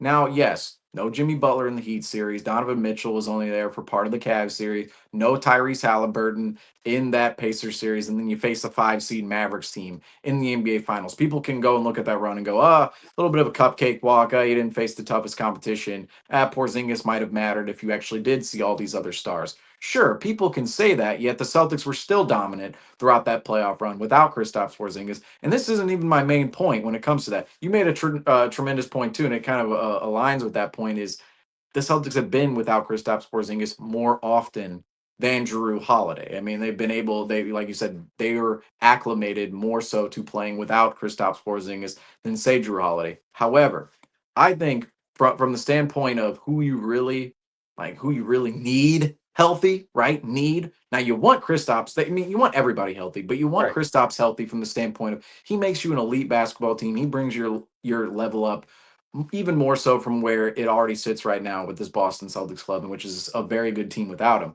But the reason I think Jrue Holiday would actually have the bigger impact if he were to go out of the lineup, right? If you really look at the rotation, right, and it kind of goes along with Luke Cornett too, and that conversation with him tonight. If Kristaps Porzingis exits the lineup, you still have Al Horford. You still have Luke Cornett. You still have Nemias Queta. You still have Xavier Tillman. I mean, Xavier Tillman just a life preserver at this point. I mean, grab it. I mean, the boat's gone. If you have to use Xavier Tillman, you got to use the life preserver out there. Xavier Tillman. Break the glass. Look, I'm not a Xavier Tillman. I'm not anti Xavier Tillman because I was for him playing this season, but at this point, it's like it's just not. I don't believe Joe's ever going to play him. It's just that's where we're at with Tillman. But if he did have to play him, Tillman is still an option. Don't get me wrong. But those guys, you have 4 bigs behind Kristaps Porzingis, and this is the thing for me: is Kristaps Porzingis brings the Celtics offensive level up, right? He brings the Celtics offensive level up, and defensively, he brings a great presence to the Boston Celtics club. I mean, he had 2 blocks tonight, as I should have mentioned within his stat line as well. 2 blocks for Kristaps Porzingis against the San Antonio Spurs tonight. Now, he is a great defensive presence, 7'3" big guy down low, deterring shots, comes up with block shots all the time. I mean, he had a couple highlight blocks, like I mentioned tonight. And for me, I don't think you lose, right, as much with Kristaps Porzingis out of the lineup as much as you would with Jrue and his defensive versatility. Because Kristaps Porzingis out of the lineup would mean, well, Kristaps Porzingis, you don't have the uplifting of his offense. However, the Celtics still have a myriad of options on the offensive end of the floor. I mean, Brown, Tatum, they can get you buckets. Obviously, Derek White, Jrue Holiday is still out there. Luke Cornett, Al Horford can really eat off theirs and get their own. I mean, Al Horford can get his own more than Luke Cornett, but they're really feeding off others more so at this point. But you just look at the lineup in that sense. You do have a lot of bucket getters and creators for the Boston Celtics and guys who can really get after it when it comes to just, eating off of others, guys sharing the ball. You still have that offensive aspect to your team, even without Kristaps Porzingis, who is theoretically the offensive uplifter who can really stretch the floor as a big man, can really go down low and get his work in the low post. But really, the comparing the two players defensively, I think you still have a cover for Kristaps Porzingis if Kristaps Porzingis is out of the lineup. You still have Luke Kornet and Al Horford primarily there to clean it up on the defensive end of the floor. Are they going to be as lengthy as Kristaps Porzingis? No, but I think they could be a little bit more athletic. They could be a little more oriented towards defending on the perimeter, specifically Al Horford and his athleticism right now. I cannot get enough of it at age 38. I mean, he's 38. He looks like a forward at sometimes the way he defends on the perimeter. Al Horford does. But you have those two guys who kind of still are there defensively for the Boston Celtics, and offensively they'll eat off others, and you have all these other creators for the Celtics. But then you look over at Drew Holiday's side, right? If you miss Porzingis, you miss that elite factor, the uplifting factor offensively. Now, Drew Holiday, he's not as much of an offensive uplifter as he is a defensive uplifter out there. He sets the floor defensively for the Boston Celtics. And for me, I just think it would be very, very tough to replace Drew Holiday's defensive presence if he were to be out of the lineup. Offensively, Drew Holiday, if he comes out of the lineup, well, great. We still have, we're talking about Porzingis. Porzingis, Holiday's out of the lineup in this scenario, but Porzingis, White, Brown, Tatum, all the guys I still mentioned in Pritchard as well. Pritchard, yep. Add him into the conversation with Porzingis if he were to be out of the lineup, the offensive creators. He's in that same conversation as well. The bucket getters, the creators, the guys who can set guys up, and even the guys who can eat off that. You still have enough of that if you're the Boston Celtics. Drew Holiday goes out of the lineup. You're not really affecting that side of the floor too much. But then defensively, I think that's where the effect comes into play. Because if you're taking Drew Holiday's spot out of the lineup defensively, you're slotting in Peyton Pritchard, you're slotting in who's after that? I mean, for me, look, the guard rotation right now, it's Pritchard, it's Holiday and White starting, Pritchard off the bench.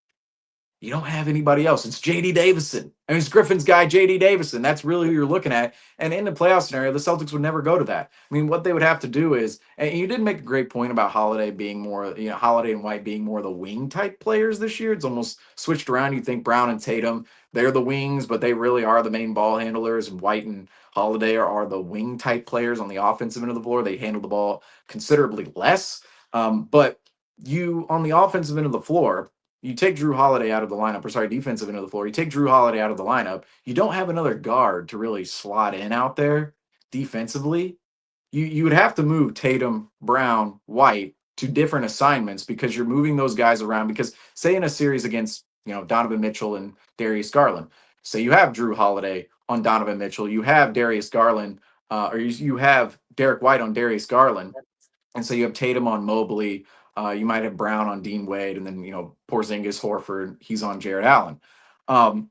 In a potential series against the Cavaliers, if you take Drew Holiday out of the lineup, well, then you're shifting. Well, who you're shifting over to Donovan Mitchell? Are you shifting Derek White over there? Then who's defending Darius Garland? Is it going to have to be Brown, and then somebody's going to have to come in and defend Dean Wade? But that somebody is going to have to be somebody like Peyton Pritchard. He wouldn't say defend a forward. He would have to defend a guard in that scenario. And Peyton Pritchard, if you're slotted up against the Cavs, if Pritchard is starting against the Cavs and it's not Holiday, he has to defend one of Garland or Mitchell, and it's probably going to be Garland. And that's just not a great defensive matchup for the Boston Celtics. I mean, it's two small guards, and you kind of get away with it. But at the same time, Peyton Pritchard, there's still size limitations there. For as much as we want to give him his praise on the defensive end of the floor, there are size limitations there. And Hauser, we've been talking about him. He's played better as of late, went 3 of 11 from 3 tonight, so not the greatest of games for Sam Hauser, but hey, he's getting up his shots. That's great to see.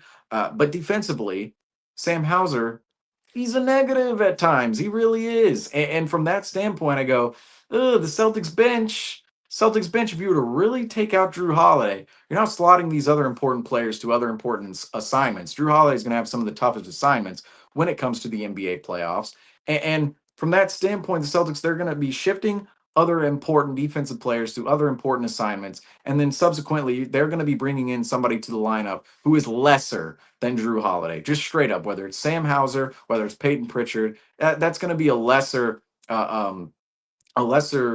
defensive unit. And you could bring in Al Horford, but again, that kind of dwindles your versatility just a little bit if you're the Boston Celtics from a defensive standpoint. You can't throw out as many looks. You could say Torrey Craig as well off the bench, but I don't know how much run he's going to get in the playoffs. He's not getting much run out there with the Celtics just in general right now.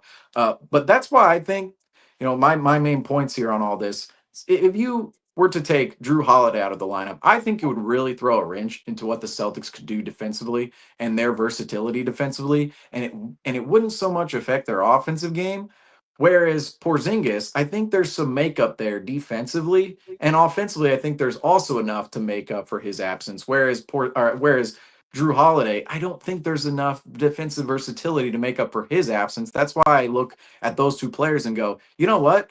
Everybody's saying Porzingis needs to be healthy in order for the Celtics to win the title. I'm gonna zag on this. Drew Holiday, he has to be healthy and playing well. All right, healthy and playing well for the Celtics to go back to back. That's what I believe personally, because everybody wants to hop on the Porzingis train and go, oh, if he's healthy, he's not. But to me, you can replace Porzingis a lot easier with those four bigs behind Porzingis. You're not going to have that offensive uplift from Porzingis, but you're going to have enough offense for the best offensive team really in the NBA. And you're going to still have enough defense with what you're bringing in with Horford, Kata, Cornette, or even Tillman. But then if you look at Holiday, I don't know if you're bringing in somebody for Holiday. It's Pritchard, Hauser, Craig. You could say Shireman. Shireman, I think he's going to have himself a nice little. Where's my boy? I think he's going to Walker? actually play in the playoffs. I don't see how, if you're the Celtics, how you deny Baylor Shireman a playoff rotation spot at this point. He's just playing too well. He's playing too loose out there. That's another conversation. But I just don't know if the replacement is there for Drew Holiday when it comes to defensive versatility.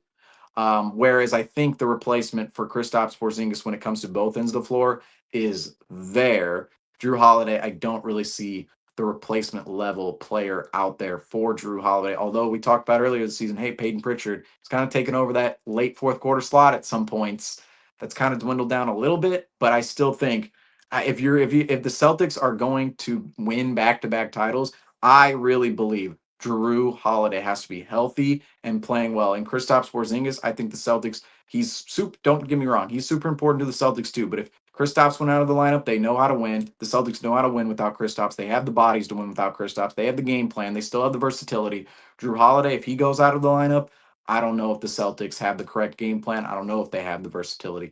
That's just my view on it. I know other people have different views, and it's kind of a negative conversation saying, "Oh, one of them, one of them's healthy or not." But I still would think, those are the two injury-prone players for the Boston Celtics for most of the season. A lot of people, I just keep hearing the opinion, whether it's from local media, just fans, or the national media, it's Kristaps Porzingis needs to be healthy. Kristaps Porzingis. But I really look at it and go, look, guys, it's not Kristaps Porzingis who needs to be healthy. It's Drew Holiday. It's Drew Holiday. He's the bigger impact. He is the player you can't replace. He is the Celtics X factor. He just is when it comes to those two guys. I mean, the two guys the Celtics added last offseason really brought them to that championship in 2024. But speaking of other teams who could potentially win championships in the future, we did face the San Antonio Spurs tonight. And I just want to ask this quick question, Franco, because I have two more questions for you on this program regarding other teams aside from the Boston Celtics. And I don't know if I should save this. I'll save the other question for our next game. All right. And you guys will figure it out. So this is the last question of tonight. I'll save the other question for our next game, which I guess still two questions left. But we look at the San Antonio Spurs tonight. Obviously, Victor Wembanyama, Chris Paul. He could be playing some of his last NBA games of his life and his career. Just an illustrious career by Chris Paul. Of course, we don't know what his game plan is next season, but we know the San Antonio Spurs, they're getting better and better every single season. Hopefully we see Victor Wembanyama back in the lineup next year. Obviously what he's dealing with, the blood clots in his shoulder, very serious issue, has ended careers before, most notably Chris Bosh, the Miami Heat in 2016. But regardless, you see some talent out there with the San Antonio Spurs. We didn't see De'Aaron Fox tonight, Although the Spurs did add him at the deadline. The Spurs, we'll see what they do in the draft. There are a couple of picks that are up in the air for them, whether or not they're going to get him or not. But looking at the Spurs team and looking at them relative to the Western Conference and projecting ahead to next season, I think this conversation is going to be interesting come October of 2025 or say May of 2026. Where do you see the San Antonio Spurs slotting within the Western Conference standings next year? Could they be that frisky team who's up there in the top 5, like you see a team like the Rockets, the Grizzlies? They're a little frisky this year. Of course, the Thunder, the number 1 seed. Do you see the Spurs slotting into the top 5? Do they need a little bit of a play-in run at first, or do you see them more in that mid-tier of the league? Or you could say, hey, maybe they'll still be tanking next year. I don't know. Where do you see the Spurs slotting into the Western Conference standings next year, Franco? I think that it's going to be dependent on a lot of factors, especially how Wembanyama returns and if Popovich is going to be able to return to coaching after the stroke he suffered earlier on this season. Hoping that he can make a full recovery. And as a basketball fan, I wouldn't love anything more than Popovich getting that final year. Everyone in the NBA understands it, and the Celtics have a piece of parquet ready to give to Greg Popovich when he comes around for his final game in TD Garden. So ideally, that's the situation I want to see, and I also want to see them take full advantage of all the young talent that they have around them. We look at young players, and one young player that we got to see tonight who stood out for San Antonio is Stephen Castle. He's probably going to be he's in the Rookie of the Year conversation, and I would probably see him being one of the people to walk away with it. And he's been nothing but a piece for the San Antonio Spurs team. So when you get them in the lineup together alongside Keldon Johnson, Devin Vassell, and the other veteran players they have on their team, with Harrison Barnes, Jeremy Sohan's also another player that plays extremely well next to Victor Wembanyama. Wembanyama gives you the size, but Sohan kind of gives the team that grit. And who knows, maybe Chris Paul if Chris Paul is going to be remaining after this season in the NBA, I feel like he's going to be one of those players who will make his retirement known during the regular season that will be like, yeah, I just don't know how next year's looking in the future or so on and so forth. And I, as just a guy who grew up watching all these players that are nearing the end of their career, I would love for all these players just to be able to get that final year in the NBA, knowing that it is their final year before the season even begins, and get their final runs of respect, get their possible championships and whatnot. But when it comes to San Antonio Spurs, just talent based, I think that they will end up looking like Houston Rockets, what the Houston Rockets did this year, if everything works out for them.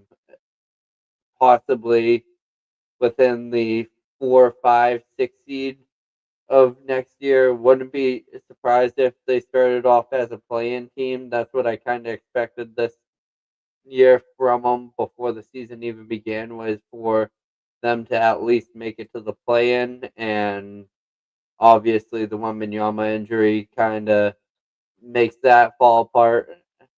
But yeah, I would say that this team isn't I wouldn't want to consider them a contender right off the bat, but they're definitely within that 2 tier within the Western Conference, alongside teams like the Grizzlies, the Ti- not the Timberwolves, like the Houston Rockets, teams that are just about to make their way, and it's kind of a foreshadow for what the NBA is going to be looking like in a few years. Now, since the All Star break, let's see, 1, 2, 3, 4, 5, 6, 7, 7, 8. So we faced the Spurs before All Star break, right? Yeah. And when we faced the Spurs, they were 23 and 29. Okay, 23 and 29, folks. Keep that in mind. They're now 31 and 42. So from there, what they since we saw them, that was right before All Star break. So now they've won 8 games, right? So 8 games, they've lost what 12, what 29, what I say 42. So what they're 8 and 13 since Wemby left the lineup. The San Antonio Spurs. You mentioned in there Stephon Castle, actually the -700 favorite right now on multiple sports books out there to win Rookie of the Year. But I'm just gonna keep it here. Multiple sports books. No free promos out here, folks. Sports books, hit us up. I mean, come on, y'all. You know exactly who you are. Hit us up. Celtics Talk Weekly. I mean, we got some vacant spots out there for We sponsorship. can always make a new segment. We can always make a Oh new yes. segment. Oh yes. We I we mean, got to come up with a new segment for our buddies over at Bucket Squad, where you can get 10% off if you use Celtics Talk Weekly. first of all, that was a great plug right there because I'm a little short end of the stick with the presentations from us when it comes to Yeah, Bucket Squad. just SeaGeek has the player spotlight. The Bucket Squad, the flowers, kind of. the We had flowers. to We stopped, audible on that. yeah, we stopped watering those. We'll come up with something new for you. 100%. But I'm just going to talk on the San Antonio Spurs team for a second. Next year, I'll say this: they have a lot of great young talent on the team. I mean, you already mentioned a lot of it. I mean, you can add in De'Aaron Fox to that mix. Not exactly young talent from De'Aaron Fox, but still, I mean, he's about the same age as same draft class as Tatum. So Yeah. you're around that mark. The prime players, age 27. But again, the young talent. You have Victor Wembanyama, Devin Vassell. I mean, Stephon Castle is still. I mean, come on, Stephon Castle. He's younger than all of us right now. If I'm not mistaken, yes, he's only 20, and he's not even halfway.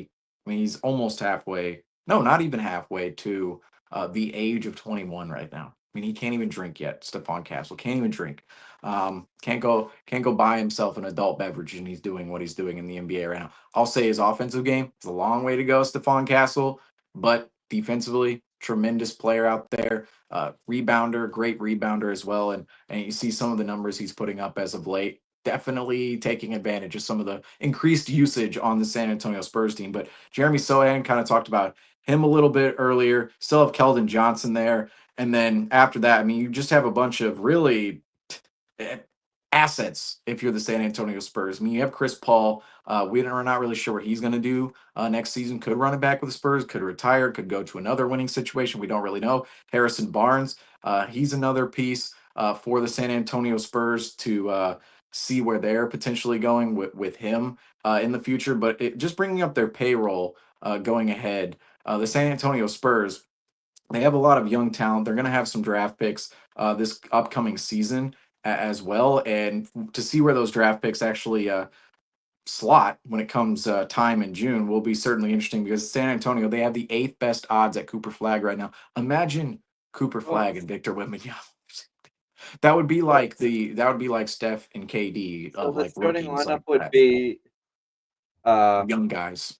yeah. So the starting lineup for the Spurs for potentially Pop's last season would be Fox, Castle, Keldon Johnson, or See, that's the thing is like, how do you Vassell, slot or all these teams? Cooper So, Flag, and then Wemby. So but the Spurs, I'm telling you, Franco, they're in prime position to do something spectacular next season. When I say spectacular, I mean be a top Thunder. 4 seed in the Western Conference. I wouldn't go as long. I wouldn't go to say I wouldn't go as far to say the Thunder right now, just because they've had a great dominant season, and I don't want to put that expectation on the Spurs. But at the same time, the progression is a little bit the same, and I still think they could be a top 4 seed in the Western Conference next year because, well, number one, you have De'Aaron Fox there. You just traded for him at the deadline. You have Victor Wembanyama. I mean, the next generational superstar in the NBA as long as he is healthy. But even outside of that, you have Devin Vassell in place, Keldon Johnson, Stephon Castle. Those are really your you could trade one of those guys. You could legitimately trade one of those players. You're probably keeping Castle, just saying.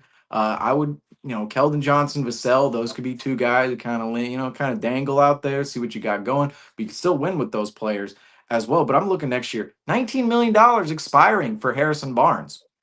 That could be something. I mean, for me, I've never really been a huge Harrison Barnes fan. He's been solid in his career, but that's really all he's been. He's been solid. He's had moments where you're like, oh, Harrison Barnes, he's on a heater, but otherwise, Harrison Barnes, just kind of your average role player forward out there. Obviously, he's made himself a nice NBA career coming from the University of North Carolina, but Harrison Barnes, $19 million in expiring. That could net you something if you are the San Antonio Spurs next year with that money. I mean, just that money. That's a salary filler. And you never know. Harrison Barnes could have some trade value as well. But you after that, your only free agents next year, and when I say only free agent, your only big free agent is Chris Paul.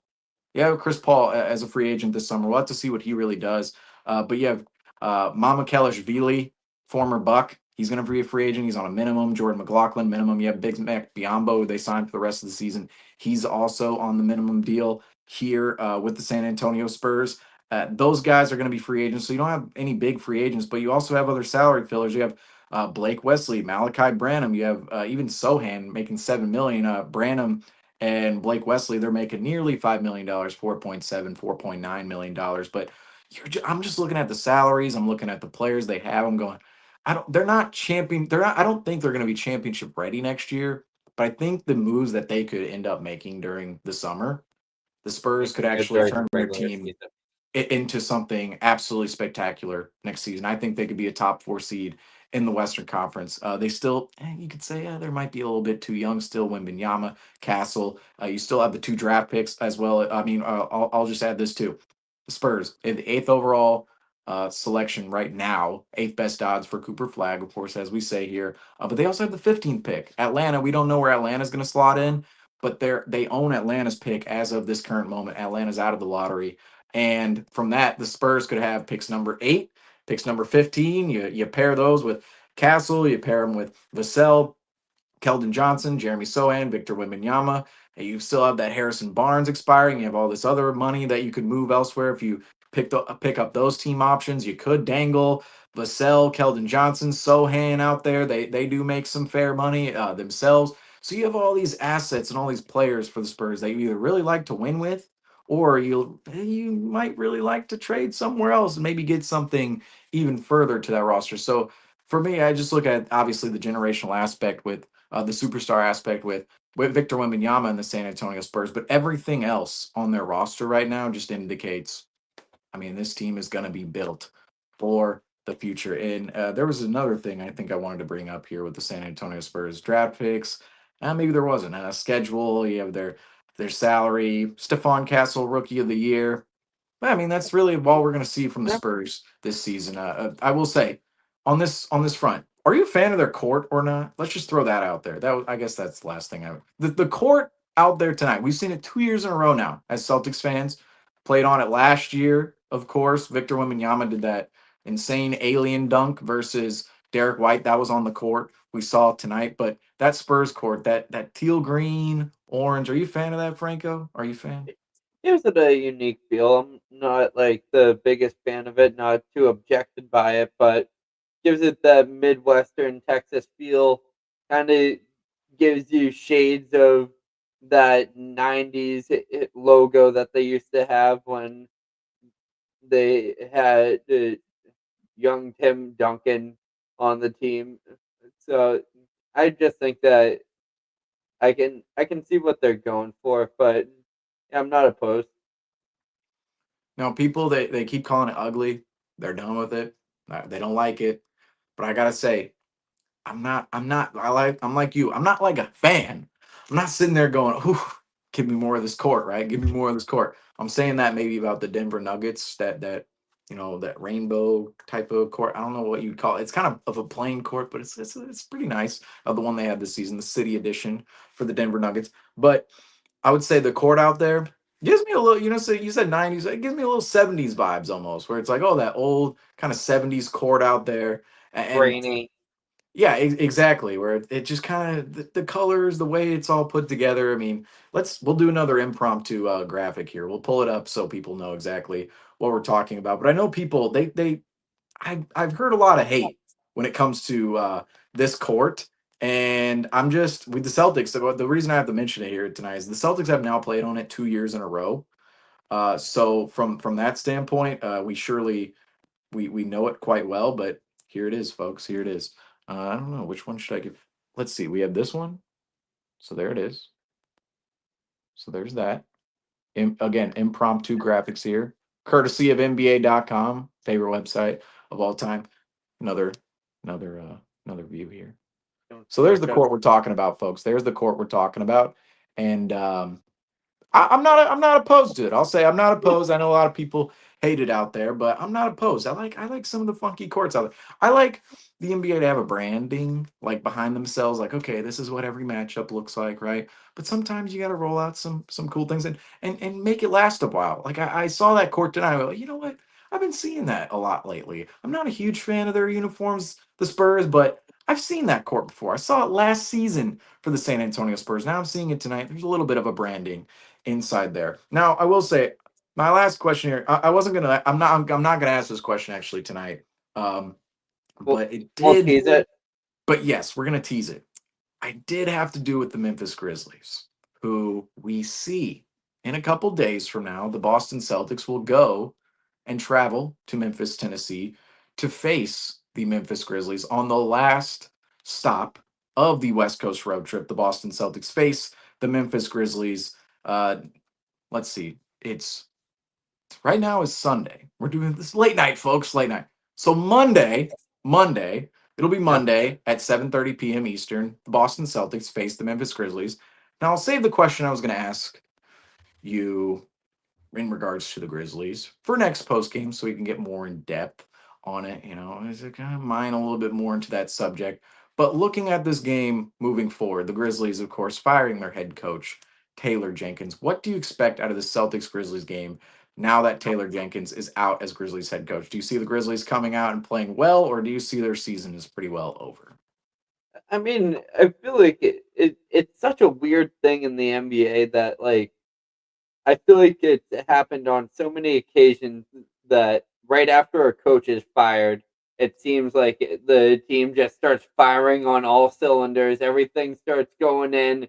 Chemistry Already victims of this season. The Kings, I mean, Mike Brown was out. Next thing you know, the Kings are winning by 17 at the Garden. I mean, with Doug Christie.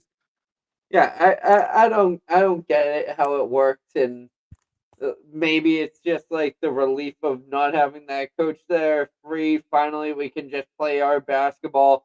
We have an assistant coach who's stepping in just halfway through the season, so he has no idea what the hell's going on right now. So, well, you know what? We can draw up our own plays. John Moran can draw up whatever he wants, and our favorite word, mind-boggling to me that the Grizzlies who got rid of him at this point of the season. There's different times to do so. Like halfway through the season, All-Star break, I can understand if things aren't going as well as you envision. However, when you are 8 games away from being in the playoffs, you have coached through 73 games this season alongside the rest of his career and are still within the 5th seed in the Western Conference. I mean, what are you thinking how is that going to help out morale or chemistry? I obviously don't know too much of the Memphis beat because on what's going on with Taylor Jenkins, if there was some sort of conversation, some sort of relationship that went awry with ownership or with a player or if he lost the trust of the locker room. I would definitely have to read up more on what's going on and why he left the Memphis Grizzlies. But before the season began, I viewed the Memphis Grizzlies as a team that could make some noise in the Western Conference, be able to contend. I thought they had a very well-rounded roster, and it's kind of fallen apart through injuries this season that have impacted them. They've had two rising star players in Jalen Wells and Zack, who have stepped up for them as rookies this season. But other than that, you see them waiving players like Marcus Smart. Um, I I feel like their roster kind of just has fallen apart through this season, and then losing the coach on top just doesn't look like anything but a recipe for disaster heading into the playoffs for the Memphis Grizzlies. But the amount of talent that's still on the team as a preview to the Memphis game should not allow the Celtics to blow this next upcoming game over as a W and something that they can just stroll through Memphis without getting a challenging game. Yeah, the Memphis Grizzlies. It's going to go more in on this topic next post game with Taylor Jenkins and whatnot. Ask more questions about him because this situation. Halfway through the season, we saw Luka Doncic traded to the Los Angeles Lakers, and after that, you go, I think, have we seen everything? Have we seen everything? And no, we just never quite see everything. And next thing you know, a playoff team, a playoff contender in the Memphis Grizzlies, top 5 seed in the Western Conference, gets rid of their head coach in Taylor Jenkins. 9 games left in the regular season. There's no competency in that move whatsoever. Taylor Jenkins had no idea he was coaching his last game. When he was at his press conference, there's no way he knew that was his last game. The way he talked about the game, the way he went about himself, his mannerisms, it was just a typical normal routine. He had no idea that was his last game. And Grizzlies fired him with 9 games left. I don't know what was going on behind the scenes whatsoever, but come on, you're going. Why competent teams don't do this? I'm sorry, you're not going to see the Boston Celtics ever do this. You're not going to see the Boston Celtics fire a head coach 9 games before the playoffs. What you do is go into the offseason, fire him, get rid of him, bring in day after right. you get eliminated. You don't, or if you're really and to me, if you have to do it in the early portion of the regular season, you should have done it last offseason. If you have to do it late in the regular season, wait for the playoffs, wait for everything to go down, then do it. I don't right now, 9 games left. You're 5th, you're tied 4th in the Western Conference if you're the Grizzlies right now. I mean, that's the writing was on the wall, I will say, for Taylor Jenkins. All but 2 of his staff members last year were fired. So the Grizzlies from last year's coaching staff to this year's only included Taylor Jenkins and 2 other assistant coaches. The rest were overhauled completely, and Taylor Jenkins was just fired along with those 2 other assistant coaches. So this is a completely new coaching staff from last year with the Memphis Grizzlies. But I'm sure we'll get more into that when it comes to that Grizzlies post-game show on the horizon. And that'll, of course, be, well, now it's going to be tomorrow. But Monday, the Boston Celtics, of course, travel to Memphis, Tennessee for a matchup against the Memphis Grizzlies and the Taylor Jenkins-less Memphis Grizzlies, I might add. But that is after the Celtics, of course, take care of business tonight against the San Antonio Spurs, 121-111. The Celtics then, of course, go and travel to Memphis for a game against the Grizzlies, and that will round out their West Coast road trip. The Celtics are looking to go perfect on their West Coast road trip after the Celtics achieve a 13-1 record in the month of March. Tonight's game, the last game in March, that game against the Grizzlies, the first game in April. But that is going to do it for us here tonight on the Celtics Talk Weekly postgame show. Of course, the Celtics walk away with the win. We're hoping that is the same case the next postgame we come on here. But we will see you all then for Celtics versus Grizzlies. But that is going to do it for me and Franco here tonight. Of course, I'm your host, Seamus Zarlingo. And as I always say, folks, thank you all